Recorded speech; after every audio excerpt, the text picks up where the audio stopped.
ఈ రాష్ట్రంలో ఉన్న సర్పంచులందరూ కూడా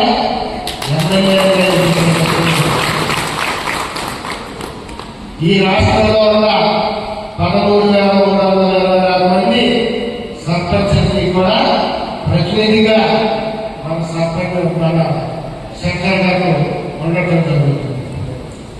అదేవిధంగా ఆయన శిక్షగా ఆవేశంగా అసెంబ్లీలో అడుగుపెట్టగానే ప్రప్రథమంలో ఫస్ట్ స్పీచ్ ఆయన మన సర్పంచ్ సమస్యల మీద ఇవ్వటం జరిగింది. దానిపైన మన పంచాయతీరాజ్ శాఖ మంత్రి గారు పవన్ కళ్యాణ్ గారు కూడా స్పందించి జవాబు. అంటే శంకర్ గారు తాను ఎక్కిన తొలి వ్యక్తిని తొలి అడుగును మర్చిపోయింది. నాకు శంకర్ గారు నచ్చేదని చాలా గౌరవంగా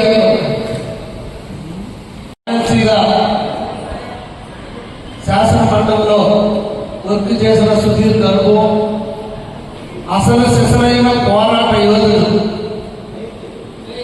అసలు శ్రీకాకుళంలో పుట్టాల్సింది అలాంటి పోరాట యోధులు. అలాంటిది వీరులో కృష్ణా జిల్లాలో సార్ ఉన్నారు. సో అటువంటి మహానుభావుడు, గురుతుల్యులు, తండ్రి సమానులు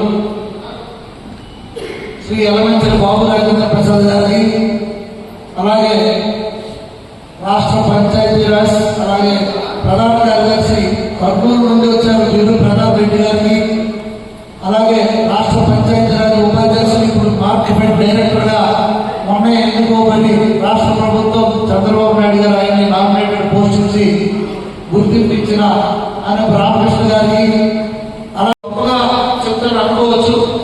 నేను ఆ డిసిప్లిన్ నారా చంద్రబాబు నాయుడు గారిలో చూశాను. ఆ తర్వాత సార్లో చూశాను. మీరు బహుమానంగా ఈయన ఒక శ్రద్ధ చూసినా చాలు. నేషనల్ టీచర్ కూడా మీరు బహుమానంగా మీకు బాధ్యత ఉందా లేదు.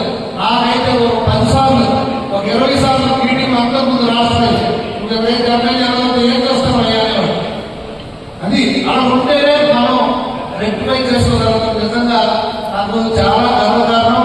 నేను రాష్ట్ర పంచాయతీరాజ్ శాఖలో పనిచేశానని, అలాగే ఇటువంటి మహానుభావుడి పోరాట యోధులతో నేను పనిచేశానని నాకు చాలా సబ్జెక్టు.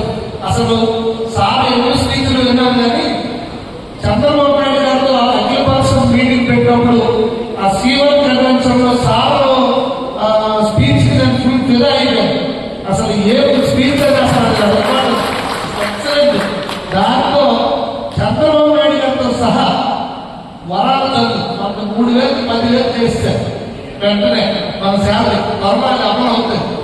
సో దాంట్లో మొన్న మేము ప్రత్యుత్నాన్ని ఇప్పుడు మన పంచాయతీరాజ్ చూస్తున్నాం పర్సనల్ సెక్రటరీ. మేము అందరూ తలుపు వేసి ఎలర్ట్ అయిపోయి సెక్యూరిటీ ఏదో దండాలు వస్తామని చెప్పి. సో అప్పుడు అంటే మేము ఆయన కలవడానికి వెళ్ళాం మర్యాదపూర్వకంగా. సో అంత అలర్ట్నెస్ ఉంది ఆయన అంటే.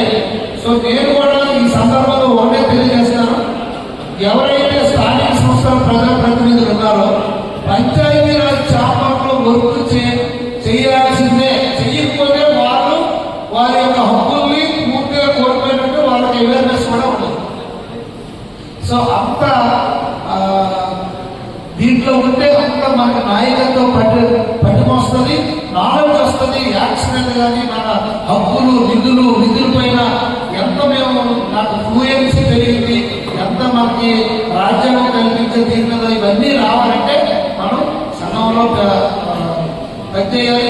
దీనికి ఆపోజిట్ గా పోరాడాలని ఎన్నో ప్రయత్నాలు వ్యక్తులు పడ్డారు. వాళ్ళందరూ కూడా మళ్ళీ తేలితే లాస్ట్ కి మనమే నిలబడ్డాం. తప్పకుండా చంద్రబాబు నాయుడు గారు నాకు నమ్మకం ఉంది, సార్ని గుర్తిస్తారు. స్థానిక సంస్థల తరఫునే కాకుండా రాష్ట్ర మన శాసన